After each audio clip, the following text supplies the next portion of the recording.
Hello guys, it's your boy Bernard Andrew back again with a new video.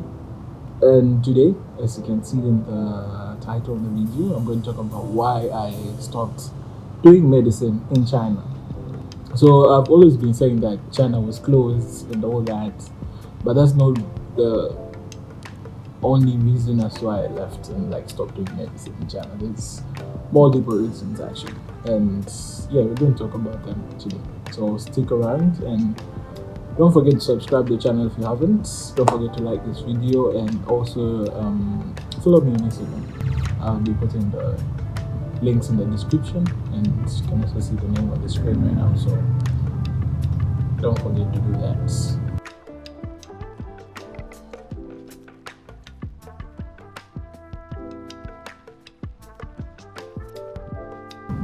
So the first reason as to why I left China, the one that everyone knows, I think all of you guys know about it, is about China closing. As we know, COVID started in China in 2019. Yeah, so 2019 was it? It's been 3 years.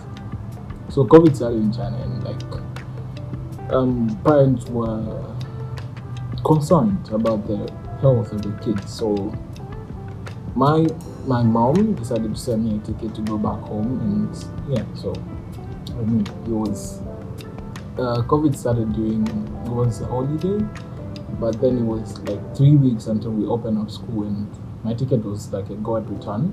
So I thought that I was going to go back home for 3 weeks and come back in 3 weeks, but then COVID just went on and on and on. Then China closed up before I was able to go back to school. So I started doing the medical course online, and we know that medicine is hard. It wasn't really hard because I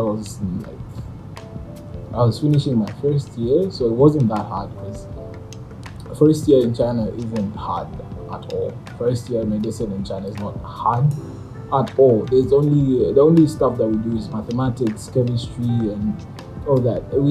I did like most of that in my high school, so it wasn't hard for me because I already knew most of what we were being taught. So it was like a revision and just same stuff.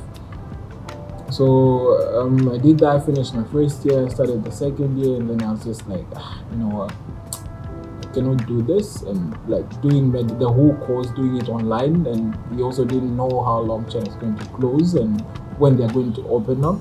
So I was like, hey, you know what, let me just stop doing this and focus on other things. So that's the first reason. But the second reason is that I never really wanted to be a doctor. So you know that when you're young, your parents ask you what you want to be. So when I was young, I used to say I want to be a soldier because I have a lot of relatives that are in the military. So I thought, so that was the not I thought, that was the thing that was in my head most of the time. So I wanted to be a soldier. But then afterwards, when you grow up and you see more people like changing and all that, so I was more competitive with my brother, and like he wanted to be an engineer, and I was like, since he's going to be an engineer, I'll be a doctor. So whatever they asked me, I was like, yeah, I want to be a doctor. But then I went on with that. After a while, when I was like old enough, I just didn't want to be a doctor anymore because I have my passion was with like tech and stuff like that. So medicine wasn't really my final choice. But then my mom always wanted me to be a doctor. So when I finished my high school, I started doing a tech course. But then after a while, like a month in, I got a chance to go to China. I was like, hey, you know what? It's not bad. I do have like qualifications to do medicine, so why not? Went to China, started doing medicine, blah blah blah. So, you know, the story goes on. The other reason as to why I stopped doing medicine is because medicine needs a lot of focus, and being a person that you don't really want to be a doctor, it gets hard.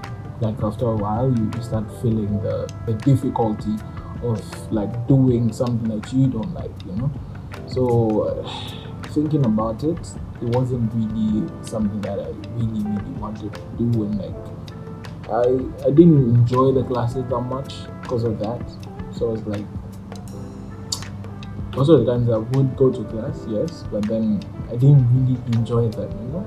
Like even if the class is difficult, if you're doing something that you love, you're going to enjoy it. For me, I've, I don't think I enjoyed any classes at all.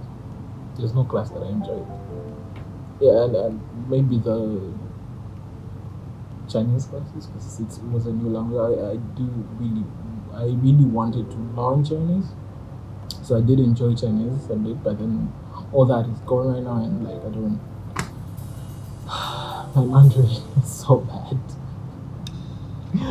But anyways, yeah. So thinking about it, was it the right choice? Yes, and I am happy right now.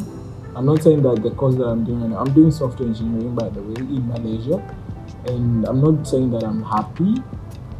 Eh, I am happy. I'm not saying that the course is not difficult. It is difficult, but I am happy. Like I do enjoy what I'm learning. So I think that's the most important thing. And it was just by chance that China was closed, Malaysia was open. So I was like, why not? And like I decided to come here for a couple of reasons, which if you guys want to know why I chose Malaysia, comment down below. Then I'll do that as a part two. But for now, I'll just talk about the whole China saga and all that. So yeah, I mean, if you do get a chance to study something that you do love, please do that.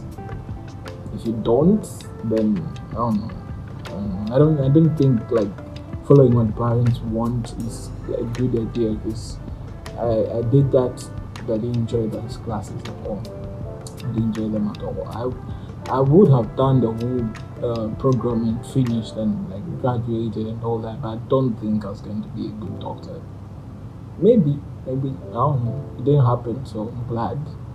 So yeah.